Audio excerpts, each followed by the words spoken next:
Pemirsa, saya sekarang ada di rumahnya Pak Ketut Rocineng. Jadi selaku anggota DPRD Bali Daerah Pemilihan Buleleng. Dan luar biasa hari ini adalah ulang tahun yang ke-62 ya. Dan ketika kita bicara ulang tahun tentu ada momentum menjadi tonggak bagaimana ke depannya. Saya sapa dulu beliau. Om Swastiastu, Pak Ketut. Om Swastiastu. Selamat ulang tahun dulu Pak Ketut. Ya, terima kasih. Luar biasa sehat-sehat, selalu sehat Pak ya. Ya, terima kasih. Ya, ini hari ini momentum ulang tahunnya tentu Pak Tet punya cita-cita tersendiri ini. Apa sebetulnya cita-cita, kan sudah menjadi kepala BKD, kemudian sekarang menjadi DPRD, Pejabat bahkan bupati, pejabat bupati pernah, Gianyar, itu. kemudian juga sekarang musisi juga, dan sekarang menjadi DPRD Bali. Apa sebetulnya cita-cita Pak Tet? Kalau saya sih, komitmen saya ya, dari hati kecil saya itu, jadi sisa hidup ini saya manfaatkan untuk mengabdi kepada masyarakat, terutama masyarakat yang tidak mampu. Itu aja gininya, karena saya menyadari diri saya dari kecil miskin sekali, tidak punya apa-apa, ditinggal orang tua. Itu aja gininya, komitmen harapan saya. Jadi sisa hidup saya ini masih diberikan kesehatan, saya manfaatkan untuk bisa menolong orang, mengabdi kepada masyarakat. Itu aja gininya. Nah, dalam bentuk apa pengabdiannya ya terserah nanti. Di DPR boleh, di mana di eksekutif, di legislatif, enggak apa-apa itu. Yang penting mengabdi untuk masyarakat, gitu aja.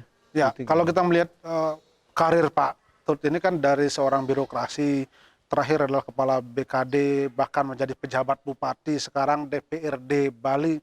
Ngomong-ngomong mau ke Bupati Buleleng lagi Pak ya? Nah, ini soal calon bupati ini, masa depan bupati ini ya. Jadi saya sekarang kan sudah masuk dalam keluarga besar PDI Perjuangan. Jadi saya sudah menyerahkan diri kepada partai dan saya sudah menjadi petugas partai. Itu sekarang. Jadi namanya petugas partai, apa yang ditugaskan oleh partai itu saya siap laksanakan. Jadi persoalan nyalon itu masih nomor keberapa itu. Tapi kalau sudah laku petugas partai, ditugaskan menjadi calon, saya siap gitu. Tapi informasinya Pak Tut di Buleleng banyak juga pendukungnya yang menginginkan Ya, Pak Tut mungkin seperti itu. Kalau pendukung sih banyak itu.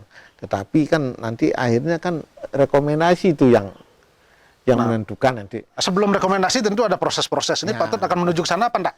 Nah, ini jadi saya terus mengabdi dan mengabdi saja, nanti pada akhirnya ya berakhir dengan rekomendasi, ya itu sudah kewajiban saya selaku petugas partai untuk melaksanakan tugas itu. Tapi sekarang ini sebelum ada penugasan yang resmi dari partai, ya saya terus saja melakukan pengabdian dalam bentuk ya turun membantu orang miskin, memberikan bantuan sembako, membantu orang-orang yang lemah. Terus saja, jadi sekalipun tidak ada hajatan pilkada, saya terus saja lakukan itu.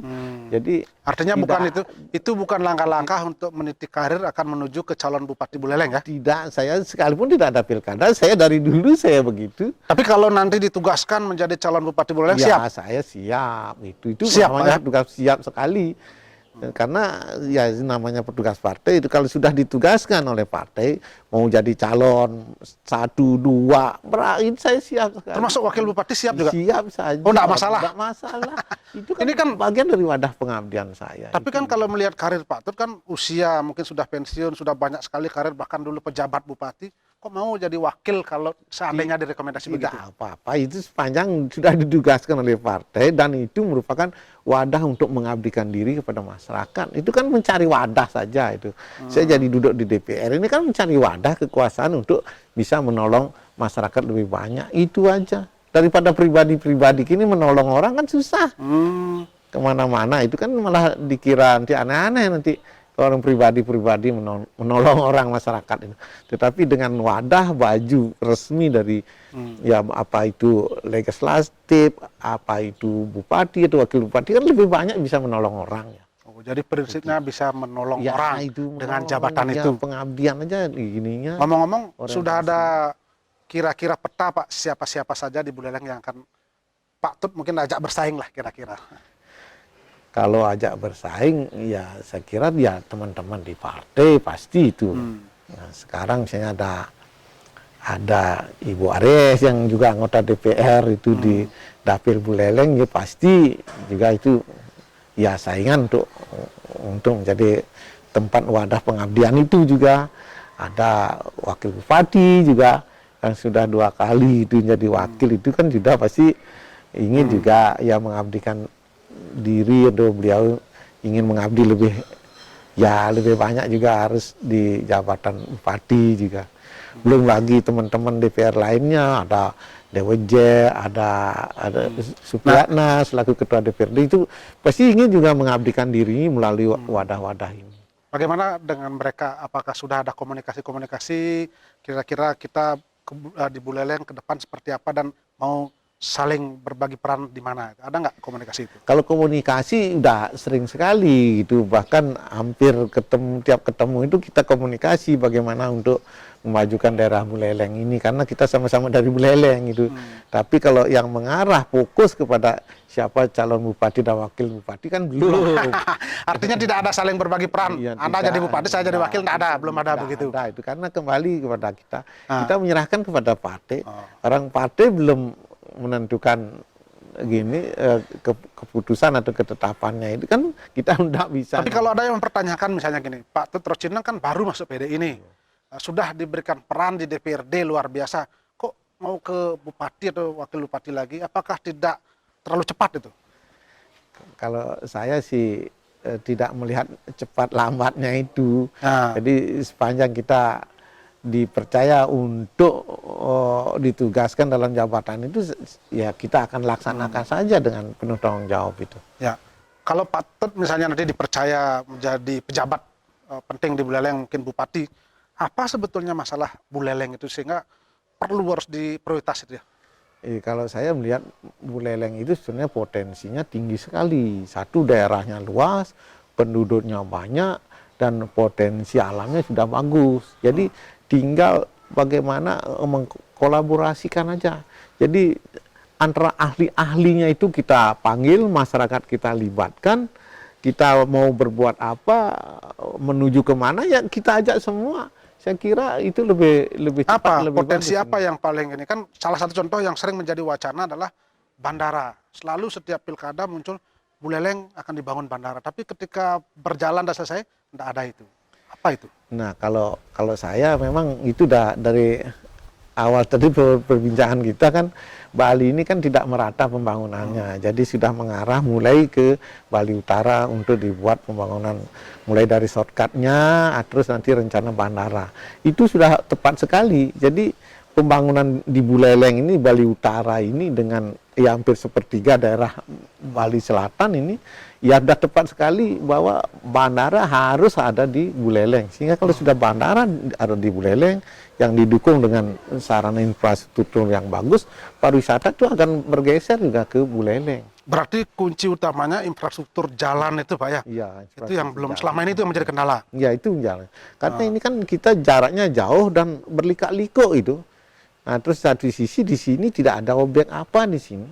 Nah, ini orang turis yang datang ini udah lengah, puyeng dia Udah di jauh jalan, itu ya. Jauh. Cuman dapat udah mampu objek sampai sedikit. di sana tidak ada objek juga. Nah, itu. Sehingga kalau dibuat fasilitas yang bagus, shortcutnya udah selesai, bandaranya ada, terus fasilitas pendukungnya ada, objeknya ada, berarti kan tinggal gampang dia pulang pergi ini cepat. Apakah kita semata hanya bisa bicara soal pariwisata di Buleleng? Kan ada sektor-sektor lain yang sebetulnya Buleleng kaya juga yang bisa mengangkat perekonomian di situ. Iya, karena kita bicara Bali secara menyeluruh dulu kan, kita dengan One Island, One Management, satu tata kelola ini, artinya Bali tidak bisa dipandang sebagian-sebagian itu. Ya, sekalipun di selatan sudah pariwisatanya sudah bagus, di Buleleng belum, tapi kan akhirnya kita ya dominan pariwisata juga, di samping mengembangkan potensi yang ada khususnya di Buleleng, seperti pertanian. Ya. Selain itu Pak, potensi infrastruktur juga kendalanya adalah bidang mungkin infrastruktur teknologi yang sering muncul di media dan sebagainya. Masyarakat Buleleng terbentur karena infrastruktur gunung dan bukit, tidak bisa nonton TV dengan tidak menggunakan parabola. Itu dari dulu begitu. Bapak, apa yang akan Bapak lakukan kalau ini itu? sebenarnya sudah berapa kali kita membahasnya di DPR ya. Jadi Buleleng ini khususnya timur dan barat itu, timur dan barat ini karena banyak bukit dan gunung-gunung itu, jadi siaran TV itu tidak bisa nangkap gitu, ya tidak bisa terima itu.